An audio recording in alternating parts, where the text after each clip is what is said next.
Every empire believes it's different. Every superpower swears that this time is not like the last, that their money is stronger, their military invincible, their system eternal. But history does not reward belief. It rewards math, and the math of empire has never changed. Because the pattern that has destroyed every great power in history, from Rome to Spain to Britain, is unfolding again. Slowly, predictably, fatally. It begins not with defeat on the battlefield, but with deception in the mint. It begins the moment a government spends more than it earns, borrows more than it can repay, and promises more than it can deliver. The moment a coin is shaved, a note printed, a number added to a ledger, the moment trust becomes fiction. That's when the countdown begins. Rome, Spain, Britain, they all thought they could cheat gravity, and every time, the laws of money pulled them back to the ground. Hard. Rome's story is the first chapter in the empire pattern. For centuries, the Roman denarius was the most trusted currency on earth. 4.5 grams of nearly pure silver, a coin so consistent that merchants from Egypt to Gaul accepted it without question. That trust was Rome's greatest weapon. It bought armies, funded roads, and built an empire that spanned 3 continents. But empires are expensive. The legions grew, the frontiers expanded, and the gold in the treasury began to shrink. Then came the fatal temptation, debasement. Emperor Nero was the first to clip the coin. He reduced the silver content from 100% to 90%, 10% profit on every coin struck. Invisible taxation disguised as prosperity. But once the precedent was set, every emperor that followed pushed the boundary further. By the time of Caracalla, the denarius was half silver. By the reign of Gallienus, it was less than 5%. Imagine watching your pay shrink without ever changing the number on your paycheck. The coins still bore the emperor's face. They still said denarius, but they no longer held meaning. Farmers refused to sell grain for coins that couldn't buy a loaf of bread. Soldiers demanded gold instead of silver. And Rome, which had ruled the known world through trust, lost that trust completely. Prices rose 50-fold. Trade disintegrated. Tax revenues collapsed. And the empire, not conquered by barbarians, but hollowed out by inflation, simply fell apart. That's the first lesson of the empire pattern. No army can defend a currency that has already been betrayed by its own government. Rome didn't die in a day. It died with every coin it diluted. 12 centuries later, Spain would repeat the pattern almost perfectly, proving that wealth itself can be fatal if it's misused. In the 1500s, Spain discovered the single greatest treasure trove in human history, the silver of Potosi, high in the Andes of modern Bolivia. A mountain so rich in metal that it was called Cerro Rico, the rich hill. For 200 years, Spanish galleons carried half of the world's silver across the Atlantic. The Spanish dollar, the piece of 8, became the first true global currency. But too much money is its own poison. The influx of silver didn't make Spain productive.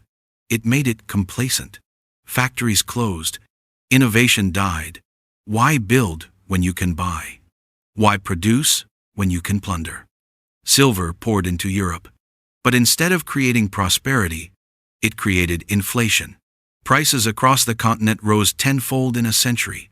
The treasure of the New World became a curse. Spain's kings borrowed endlessly against the illusion of infinite wealth. They waged wars across Europe, fought the Ottomans, the English, the Dutch, and when the debts came due, they defaulted. Again and again. King Philip II declared bankruptcy 4 times in 40 years. Think about that. The richest empire on earth, commanding half the world's silver, couldn't pay its bills.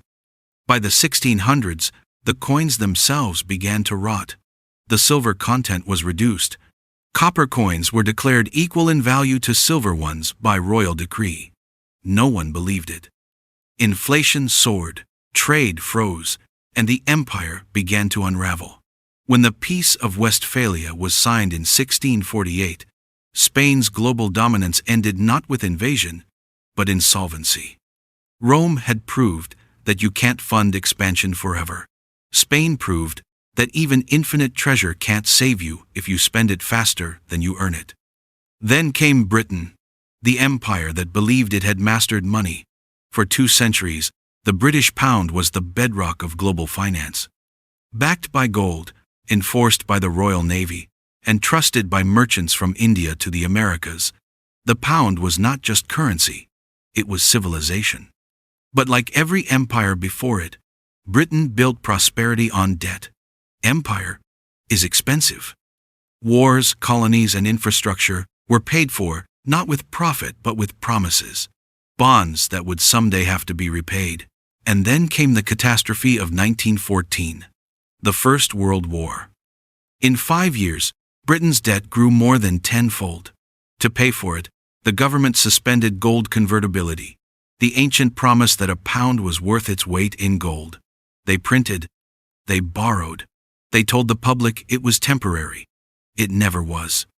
After the war, they tried to turn back the clock. In 1925, Winston Churchill put Britain back on the gold standard at the pre-war exchange rate. But the war had changed everything. The pound was overvalued, the economy couldn't breathe, unemployment soared, and 6 years later, Britain was forced to abandon gold for good. Then came World War II, the final act. Britain fought heroically but at ruinous cost. By 1945, its debt was 270% of GDP. The empire that had ruled the seas now owed its survival to American loans. When the war ended, the pound was finished. At Bretton Woods, the US dollar replaced it as the global reserve currency. Britain's empire collapsed within a generation. The country that once ruled a quarter of the world went begging to the IMF for a bailout in the 1970s. The empire hadn't been conquered, it had been inflated out of existence. And now, the fourth act of the same story is being written. Because every warning sign that preceded Rome's fall, Spain's decline, and Britain's humiliation is flashing in the United States today. The American empire, the largest in history, the issuer of the world's reserve currency, is following the same pattern, step for step. Dominance, overextension, deficits, debasement, inflation, loss of confidence, collapse. The only question left is timing. After World War II, the dollar became what the pound once was, the center of global trust. The Bretton Woods system pegged every major currency to the dollar and the dollar to gold. $35 per ounce, a promise as solid as the metal itself. For 2 decades, it worked. The dollar was money. The world believed. But belief is fragile. By the 1960s, America's spending had outgrown its gold. Vietnam, the Cold War, the Great Society, all paid for with printed money. Foreign governments noticed. France began demanding gold for its dollars. So did others. The US was running out of gold. In 1971, President Nixon faced the same choice Nero had faced, Philip II had faced, Churchill had faced. Admit the empire couldn't pay its bills or fake it. Nixon chose to fake it. He closed the gold window. The dollar was no longer redeemable in gold. Overnight, the world's money became pure trust, and trust can vanish in an instant. For a while, it seemed to work. The petrodollar system created artificial demand for U.S. currency. As long as oil was priced in dollars, nations had to hold them. America could print without limit. And it did. In 1980, the national debt was under $1 trillion. In 2000, it was $5 trillion. In 2020, $27 trillion. In 2025, over $36 trillion, and climbing faster than at any point in history. Like Rome paying its legions with debased coins, like Spain drowning in silver, like Britain borrowing to fund its wars, the United States is spending money it doesn't have, backed by promises it can't keep. And the numbers are only the surface. Beneath them lies the deeper sickness, the one every empire shares before it falls. Denial. Rome denied inflation was real. Spain denied it was in decline. Britain denied it had lost its empire. America denies it now. We're different, they say. Modern economics has solved it. It hasn't. Since 2008, the Federal Reserve has created trillions of dollars out of thin air. Quantitative easing, they call it, to stabilize markets. But every printed dollar is a diluted promise. Every round of stimulus erodes trust. Inflation, they told us, would be temporary. But the cost of food, housing, healthcare, the things that matter, have doubled, tripled, or more. The empire is already paying the price. And the rest of the world can see it. The dollar's share of global reserves has fallen from 70% to under 58%. Nations are diversifying. The BRICS countries are building alternatives. Central banks are buying gold, the one thing they can trust when paper fails. The pattern is clear. Every empire's currency begins as real value, gold, silver, something tangible.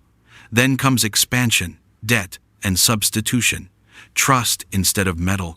Then comes inflation, loss of faith, and collapse. It's not a theory. It's arithmetic.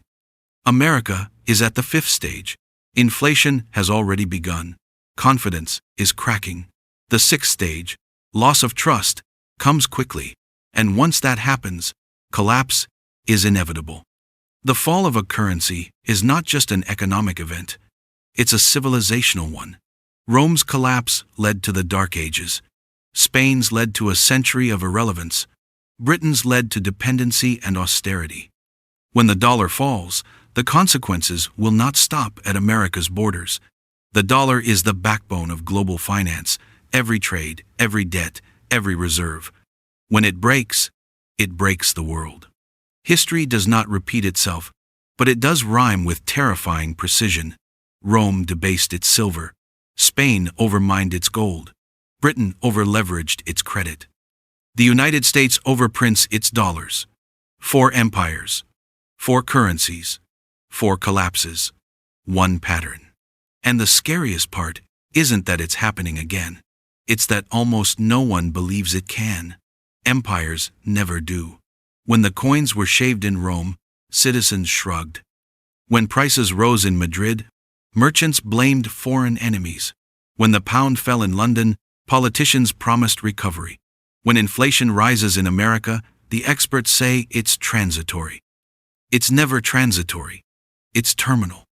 Every empire dies the same way. Not by conquest, but by corruption of its money. The soldiers of Rome were still brave. The merchants of Spain still skilled.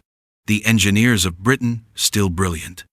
The collapse didn't come because people forgot how to build. It came because their money forgot what it meant. There are only 3 ways an empire ends once its currency breaks. The first is controlled decline, like Britain after 1945. A slow slide from greatness to mediocrity, cushioned by denial and nostalgia. The second is chaotic collapse, like Rome. A sudden implosion into chaos when trust vanishes overnight. The third is reset, a new system replacing the old.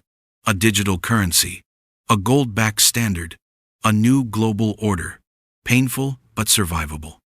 The United States is standing on that crossroads. Its debts can't be repaid. Its promises can't be kept. Its dollar is being diluted faster than ever before. The pattern says the end is near. The only unknown is how it will unfold. Controlled decline, chaotic collapse, or reset. History gives us clues. The more arrogant an empire becomes, the faster it falls. The more it insists, this time is different, the more it repeats the past. Rome, Spain, Britain, they all believed they were eternal, until they weren't.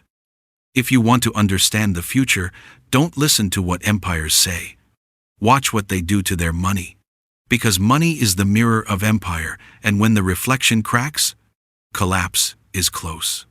The pattern has completed itself 3 times before, and if history's rhythm holds, it's about to complete again. The debt says so. The inflation says so. The trust says so. The empire believes it's different. But the math? The math says it's next. If this gave you a fresh perspective, or you just like our pictures, hit subscribe. Because history doesn't just tell us what happened, it tells us what always happens and what's coming next.